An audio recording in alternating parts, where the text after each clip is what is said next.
proses esterifikasi. Nah, yang bakal kita bahas tuh adalah metil salisilat. Nah, jadi metil salisilat ini atau yang juga disebut dengan oil of wintergreen itu merupakan salah satu turunan yang dia memiliki berbagai peranan dalam kehidupan sehari-hari kita. Aplikasinya juga cukup banyak. Nah, contoh dari produk-produknya itu adalah krim, salep, lotion, dan juga minyak gosok ya. Dan di sini untuk proses dari produksi metil salisilat itu kita menggunakan proses esterifikasi. Nah, proses esterifikasi itu sendiri adalah proses untuk menghasilkan ester. Nah, di sini kita menggunakan reaksi Fischer ya, yaitu reaksi antara asam karboksilat dan juga alkohol untuk menghasilkan ester. Nah, jadi di sini asam yang kita gunakan adalah asam salisilat, alkohol yang kita gunakan adalah metanol untuk menghasilkan metil salisilat dengan produk sampingnya itu adalah air seperti itu. Selanjutnya, apa sih perbedaannya esterifikasi ini dengan transesterifikasi dan juga interesterifikasi? Nah, kalau transesterifikasi itu kan merupakan turunannya lagi, artinya ester itu akan bereaksi lagi dengan ester untuk membentuk ester yang baru. Kalau interesterifikasi itu merupakan reaksi esterifikasi yang terjadi pertukaran gugus ester di situ. Nah, jadi gugus ester akan dipertukarkan untuk menghasilkan ester yang baru. Selanjutnya, di sini katalis yang digunakan dalam proses esterifikasi asam salisilat adalah katalis asam. Katalis asam yang kita gunakan adalah asam sulfat. Nah, jadi katalis asam ini, asam sulfat, dia akan menggeser kesetimbangan dari reaksi antara asam salisilat dan juga metanol ke arah kanan untuk membentuk produk. Nah, karena kan awalnya kan memang reaksinya ini bolak-balik ya, sehingga kemungkinan dapat membentuk kembali menjadi reaktan itu bisa terjadi, sehingga diperlukanlah katalis itu untuk membentuk jalur reaksi yang baru. Nah, selanjutnya untuk perbandingan molarnya itu kita menggunakan metanol yang berlebih. Dari beberapa penelitian yang juga sudah kami diskusikan tadi, ada yang memakai perbandingan 1:3, 1:6, dan juga 1:10. Nah, untuk mungkin efisiensinya bakal dijelaskan oleh teman-teman saya. Selanjutnya untuk sifat fisika dan sifat kimia dari masing-masing bahan. Nah, jadi kalau asam salisilat itu dia itu bentuknya kristal kecil ya, berwarna merah muda, terang hingga kecoklatan. Dia itu titik didihnya itu dia itu titik kelalaiannya itu sebesar 156 derajat Celcius, jadi cukup tinggi. Dan selanjutnya untuk sifat kimia, asam salisilat merupakan senyawa asam karboksilat aromatik yang bersifat asam karena memiliki gus karboksilat. Selanjutnya untuk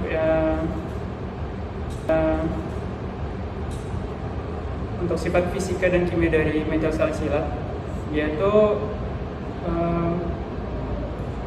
memiliki rumus molekul C8H8O3 dengan massa molekul itu sebesar 152,15 gram per mol.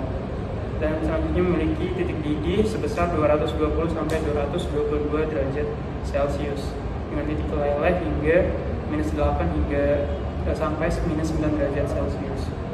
Untuk sifat kimianya sendiri, metil salisilat itu merupakan senyawa ester aromatik dengan rumus molekul C8H8O3 yang terbentuk dari esterifikasi asam salisilat dan metanol. Jadi dia juga bersifat polar karena memiliki gugus OH, dan juga dia bersifat mudah terbakar dan dapat bereaksi dengan oksidator kuat. Selanjutnya untuk struktur dan rantai industri metil salisilat itu terdiri atas 3 ya. Ada hulu, ada intermediate dan juga hilir. Nah, jadi untuk sektor hulu di sini berperan dalam proses penyediaan bahan bakunya. Sementara untuk midstream atau intermediate itu untuk proses produksi metil salisilatnya. Sementara untuk yang hilir itu proses produksi menjadi produk akhir seperti minyak gosok tadi. Mungkin dari aku itu aja sih. Mungkin lanjut kita bahas tentang reaksi sintetisnya gitu kan. Tadi udah dijelasin sama Agan tentang kalau misalnya metil salisilat itu bisa dihasilkan dari proses esterifikasi dari asam salisilat. Nah, jadi sebenarnya tuh ada dua reaksi yang bisa digunakan untuk menghasilkan metil salisilat ini, di mana dua-duanya juga esterifikasi. Cuman dia tuh menggunakan reaktan yang berbeda, di mana yang pertama itu yang paling umum nih, yaitu esterifikasi Fischer. Nah, esterifikasi Fischer ini tuh dia asam salisilat itu akan direaksikan dengan metanol, itu akan menghasilkan metil salisilat dan juga air, di mana untuk katalisnya sendiri itu biasanya adalah asam, di mana biasanya itu adalah asam sulfat. Nah, kalau misalnya yang satu lagi itu adalah reaktannya berbeda, jadi dia nggak pakai alkohol, di mana asam salisilat itu akan direaksikan dengan dimetil karbonat. Dia tuh akan menghasilkan si metil salisilat dengan CH3OH atau metanol dan juga CO2. Nah, jadi apa perbedaannya dari dua proses ini? Nah, untuk konversinya itu sama-sama tergantung katalis ya. Jadi ada beberapa katalis yang bisa menghasilkan konversi yang tinggi. Namun dari segi bahan baku itu ditinjau bahwa reaksi dimetil karbonat itu atau DMC, kita singkat sebagai DMC, itu memiliki biaya cost yang lebih mahal. Kenapa? Karena bahan bakunya tadi kan udah jelas ya. Kalau misalnya yang Fischer itu kan cuma pakai metanol. Nah, sedangkan kalau yang DMC itu pakai dimetil karbonat, di mana untuk bahan bakunya sendiri tuh lumayan jauh berbeda. Di mana kalau metanol itu kira-kira $450, sedangkan yang dimetil karbonat tuh sampai $1.500 perbedaan jauhnya gitu. Jadi maka dari itu banyak yang lebih memilih menggunakan proses dari esterifikasi Fischer ini karena dari biayanya yang tadi itu. Nah, mungkin selanjutnya itu mengenai membahas tentang katalisnya. Nah, kan tadi dibilang kalau katalis digunakan itu biasanya tuh asam ya, asam sulfat gitu. Cuman asam sulfat ini tuh ternyata memiliki beberapa kekurangan gitu, karena yang pertama itu dia kan asam sulfat ini bersifat cair gitu. Sedangkan produk kita juga cair. Nah, jadi nanti ketika kita memisahkan mereka itu agak susah gitu di akhir. Maka dari itu kita bisa banyak penelitian sekarang itu lebih menggunakan katalis padat, dimana itu contohnya itu seperti zeolite, terus ada polyethylene glycol atau PEG SO3H. Jadi banyak penelitian sekarang itu menggunakan katalis padat yang lebih mudah dipisahkan, karena kita kan bisa pakai fixed bed reaktor gitu. Nah, jadi dia nggak perlu tambahan biaya lagi untuk memisahkan si katalis dengan produk ini. Nah, untuk hasilnya sendiri itu kan tadi udah disebutkan ya, antara 1:6 sampai 9:10. Cuman untuk contohnya ya dari penelitian Farok itu dia menggunakan katalis PEG. Cuman untuk contohnya ya dari penelitian Farok itu dia menggunakan katalis PEG, dia itu lebih bagus di rasio 1:10. Kenapa? Karena kan kalau semakin banyak reaktan ini, maka arah reaksi akan sedikit ke kanan. Mungkin dari aku tuh cuma bahas itu. Oke, bagi selanjutnya tuh kita tinjau lah bagaimana kita memproduksi metil salisilat ini secara besar. Tadi kan dari singgung teman saya juga ada namanya DMC, metil karbonat. Mungkin saya jelaskan kenapa bisa ada pembentukan metil salisilat menggunakan DMC. Nah, tadi kan kalau menggunakan esterifikasi Fischer yang menggunakan alkohol itu ada kelemahannya karena dia membutuhkan reaksi samping air, ya kan? Nah, karena membutuhkan reaksi samping air, kita tahu kalau reaksi ini reversibel kan, sehingga airnya itu harus kita hilangkan. Setelah kita pisahkan dengan produknya atau metil salisilat supaya tidak bereaksi kembali dengan reaktannya. Jadi itu memerlukan namanya redistilasi azeotropik untuk menghilangkan kadar air selama reaksi itu. Nah, kalau kadar air tidak dihilangkan itu bisa merusak katalisnya. Maka dari itu muncul inovasi baru dengan menggunakan DMC. Nah, DMC ini uniknya tuh dia bukan DMC, hasil reaksinya itu dia menghasilkan produk samping CO2. Jadi kita memperoleh metil salisilat dengan produk samping gas CO2. Jadi sebenarnya esterifikasi ini untuk membentuk metil salisilat itu bisa dengan metanol, bisa dengan dimetil karbonat. Nah, kembali lagi kita ke kalau misalnya esterifikasi metanol nih, ada jurnal yang saya baca juga dari Kiromaki. Itu dia menggunakan zeolite, 3 macam zeolite. Nah, itu konversinya itu cukup tinggi. Tetapi ketika menggunakan DMC, dia tuh menghasilkan selektivitas yang jauh lebih tinggi, hampir 2 kali lipat dibandingkan dengan metanol daripada menggunakan dimetil karbonat. Makanya mungkin saya bisa menyimpulkan kalau penggunaan dimetil karbonat dalam produksi metil salisilat ini mungkin jadi pilihan karena menghasilkan selektivitas serta lebih menghasilkan nilai lebih tinggi. Nah, selanjutnya karena kita udah bahas katalis, tentu kita harus tahu bagaimana pemilihan katalis yang baik untuk proses kita ini kan. Nah, kalau umumnya dulu tuh reaksi esterifikasi itu menggunakan katalis asam homogen seperti HCl atau isopat. Namun metode ini sudah mulai dihilangkan karena berbahaya dan sulit untuk dipulihkan kembali, mahal berarti. Jadi makanya tadi teman saya bilang saat ini itu menggunakan katalis berbasis padatan gitu. Selain dia itu sulit dipisahkan nantinya, nah ini juga katalis padatan itu memiliki keunggulan, dia itu mudah dapat digunakan kembali. Jadi ketika dia digunakan untuk direaksikan, dia tuh masih layak digunakan kembali. Nah, itu dianalisis oleh jurnal-jurnal lah, yang mana kualitas dari katalisnya setelah 1 kali penggunaan, 2 kali penggunaan. Nah, untuk kalau dari Kiromaki, konversi asam salisilat itu sebesar 90% menggunakan DMC dengan selektivitasnya itu 95% menggunakan katalis yang zeolite. Nah, pada jurnal Zinc itu konversinya sebesar 98%, selektivitasnya sebesar 96% menggunakan katalis AISBA 15 SO3H setelah direaksikan selama 8 jam pada suhu 200 derajat Celcius. Ada juga pada literatur SU 200 derajat Celcius. Ada juga pada literatur SU melaporkan konversi asam salisilat sebesar 99%, lebih besar lagi, dan selektivitas terhadap metil salisilat cuma sebesar 77% menggunakan DMC juga pada katalis yang menggunakan aluminosilikat mesoporin. Dan yang terakhir itu ada literatur Zhang melaporkan konversi sebesar 93% dan selektivitas sebesar 99% menggunakan metanol tapi bukan DMC dengan katalis resin penukar kation termodifikasi yaitu Ce40 setelah direaksi selama 12 jam pada suhu 90 derajat Celcius. Memang ada plus minusnya sih, kayak dengan menggunakan metanol dia membutuhkan waktu reaksi yang lebih lama, terus suhunya yang bervariasi juga. Jadi itu memang disesuaikan dengan kebutuhan kita juga nantinya. Nah, ini ada berbagai jenis katalis yang digunakan. Ada pada agen metilasi yang berbagai juga, ada 2 juga antara metanol dan DMC. Sebenarnya disajikan dalam tabel.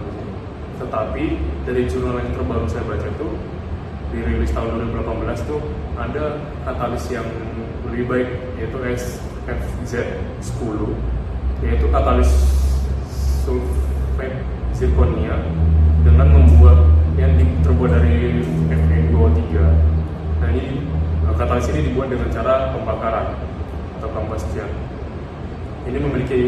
Katalis ini memiliki keasaman tinggi dibandingkan dengan varian yang lainnya.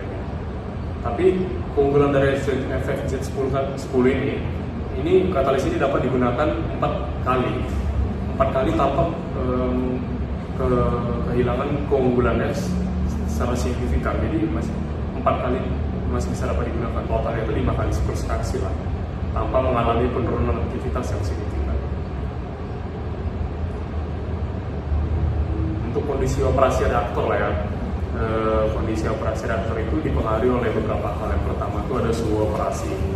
Suhu operasi kita tahu bahwa esterifikasi ini bersifat endotermik atau kinetis terkendali.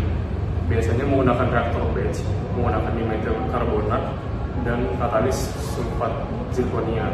Suhunya itu 10 derajat Celcius. Kalau pakai katalis yang tadi teman saya bilang PEG, itu kemungkinan suhunya bisa lebih rendah pada suhu 65 derajat Celcius. Ya, dengan perolehan hasil konversi itu 82% dari menggunakan katalis PEG. Nah, gimana kalau suhunya itu kita tingkatkan terus? Nah, suhunya itu disarankan tidak melebihi dari 70 derajat Celcius karena penguapan reaktan berlebih akan meningkatkan tekanan reaktor serta menghindari fragmentasi katalis. Artinya katalisnya itu bisa mengendap, apalagi kayak katalis resin penukar yang tadi ya. Terus ada juga resin penukar lainnya, katalis resin penukar lain seperti kation asam NKC9, bagus juga dikatakan. Nah, kalau laju sirkulasinya kondisinya 1,5 liter per jam. Selanjutnya itu ada rasio molar reaktan. Ya, kita tahu tadi dijelaskan teman saya, kalau semakin banyak rasio molar reaktan seperti metanolnya atau alkoholnya, maka reaksi pembentukan produknya juga semakin banyak gitu. Tetapi ada batasannya juga, karena kalau dalam jurnal yang saya baca ini, nama jurnal Yang, nah itu optimalnya kadar metanolnya itu kadar salisilat asam salisilat dan metanol itu 1:6. Nah, kemudian kalau dilanjutkan 1:6 sampai ketika dinaikkan sampai 1:10, kelautan SH itu meningkat secara bertahap yang akibat penambahan metanolnya tadi. Jadi untuk rasio molar yang optimal itu 1:6 antara asam salisilat dengan metanolnya. Selanjutnya itu ada kecepatan pengadukan dari sirkulasi. Ya ini juga berpengaruh dalam kondisi operasi ya. Karena kita tahu bahan kita itu dua-duanya adalah cair, jadi kita perlu kontakan mereka supaya terjadi reaksi perpindahan massal lah. Jadi sistem yang digunakan itu biasanya continuous fixed bed. Bisa juga menggunakan continuous spiral reactor.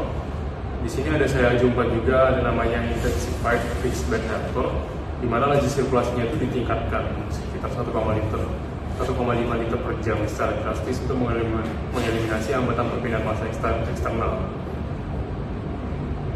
Selanjutnya itu ada waktu reaksi juga.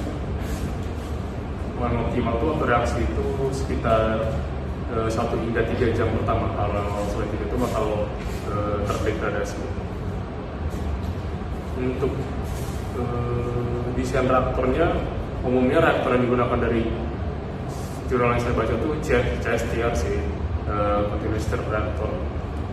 Dan juga untuk sistem pemisahan dan recycle lainnya, ada jurnal yang saya baca juga, dia menggunakan sistem di mana umpan yang dimasukkan itu langsung direaksikan dan sekaligus dipisahkan, namanya reactive distillation column. Mungkin nanti saya akan dijelaskan lagi lebih jelas.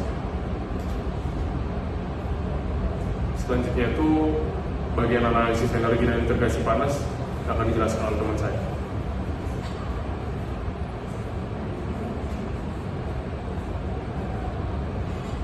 Oke, mungkin di sini aku mau analisis energi sama integrasi panasnya ya. Bahwa di sini kan kita prosesnya itu cukup menggunakan banyak energi. Contohnya itu seperti untuk air, steam, listrik, dan bahan bakarnya.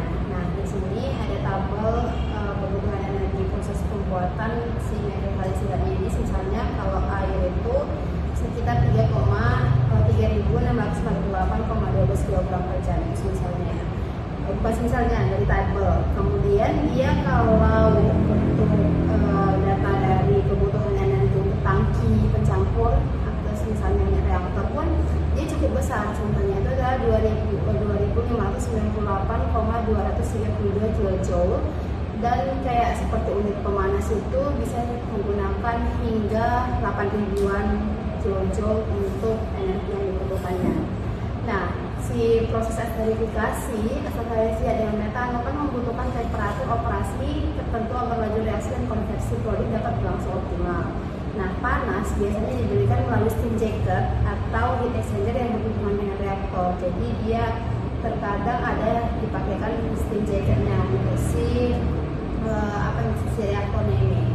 Nah, pada skala industri itu biasanya energi panas yang digunakan berasal dari utilitas seperti boiler steam.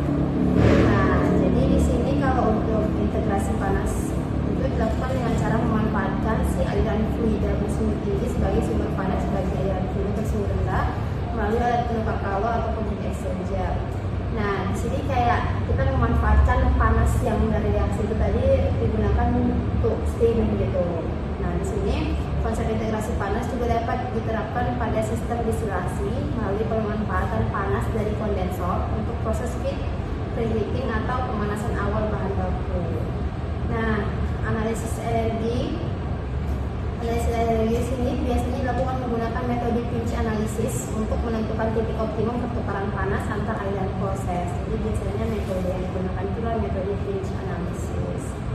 Nah, untuk si penerapan integrasi energi yang komprehensif ini terbukti mampu memangkas kebutuhan uap panas. Jadi dengan metode pinch analysis tadi kan kita bisa tahu kayak untuk tiap unitnya itu berapa panas yang dibutuhkan. Nah, dari metode tadi itu dia cukup mampu lah memangkas kebutuhan uap panas ataupun kayak kita menentukan jadinya untuk setiap setiap proses itu kita batasi sehingga banyak di sini keuntungannya bagi kita, misalnya dari boiler utilitas yang mengurangi beban air pendingin pada cooling tower hingga mencapai kisaran 30 sampai 35%. Ada lagi? Mungkin lanjut ke pengembangannya. Oke. Mungkin di sini aku lanjut lah ya. Ini kan kita ketahui juga bahwa kalau misalnya untuk dalam melakukan proses pembuatan produk itu pasti kita harus memperhatikan juga yang namanya tadi juga, karena kan so pasti kita kalau berkontak dengan bahan kimia itu pasti ada bahaya-bahaya yang tidak kita ketahui ataupun diketahui. Nah, misalnya kan di sini kita menggunakan bahan baku asam salisilat, metanol, dan bahkan ada juga yang dulu itu reaksinya itu menggunakan katalisis asam sulfat. Biasanya itu menggunakan asam sulfat pekat. Jadi kan itu termasuk bahan-bahan yang berbahaya lah ya. Apalagi itu metanol itu berbahan toksik dan mudah terbakar juga. Sehingga di sini ada beberapa penanganan yang kita gunakan lah untuk mengantisipasi kecelakaan pada proses pembuatan si metil salisilat ini. Contohnya tadi si reaktor itu di suhu 60 derajatan ya, 60 atau 80 ya? Suhu reaktor bisa 90 sih. Mencapai lah ya sampai sana. Kemudian itu kan cukup tinggi ya, sehingga ini ada beberapa katanya yang dirancang menggunakan penyelimutan gas. Jadi kayak dikasih selimut gitu reaktornya itu tadi. Nah, selain itu ada juga aspek keselamatan pada unit utilitas dan pembangkit daya menjadi fokus kita kan, seperti mengkategorikan alat-alat yang mudah terbakar, bahan-bahan yang mudah terbakar itu kita nanti ada misalnya pas proses pembuangan setahu ada dia kayak tingkat otomatis untuk gasnya itu biar tidak terhirup gitu lah. Jadi itu mencelah untuk K3-nya. Nah, di sini kan kita membahas tentang metil salisilat. Nah, metil salisilat ini ada pengembangan proses industrinya itu, contohnya itu adalah menggunakan lignin. Jadi kan kita tahu, contohnya dalam proses pembuatan pulp, lignin itu kan kita nggak butuh ya, ataupun kita hilangkan. Nah, jadi si lignin tadi itu bisa kita manfaatkan lagi dalam proses pembuatan si metil salisilat, tapi bukan langsung dari ligninnya. Dia kita ubah dulu menjadi vanilin. Nah, jadi kenapa dia diubah menjadi vanilin? Karena di sini dia disebutin sih, ya. Nah, karena dia mungkin kalau dari diubah dulu menjadi vanilin, dia nanti ada kandungan fenolnya. Jadi nanti fenolnya itu yang akan kita manfaatkan untuk pembuatan salisilat ini. Nah, itu sih kalau dia untuk pengembangan prosesnya. Jadi biasanya kita menggunakan limbah biomasa, seperti itu sudah padi atau mungkin sisa-sisa dari proses pembuatan pulp dan kertas. kayak penghilanggan ligninnya itu tadi kita bisa manfaatkan kembali untuk proses pembuatan ini. Itu sih kalau untuk pengembangan prosesnya.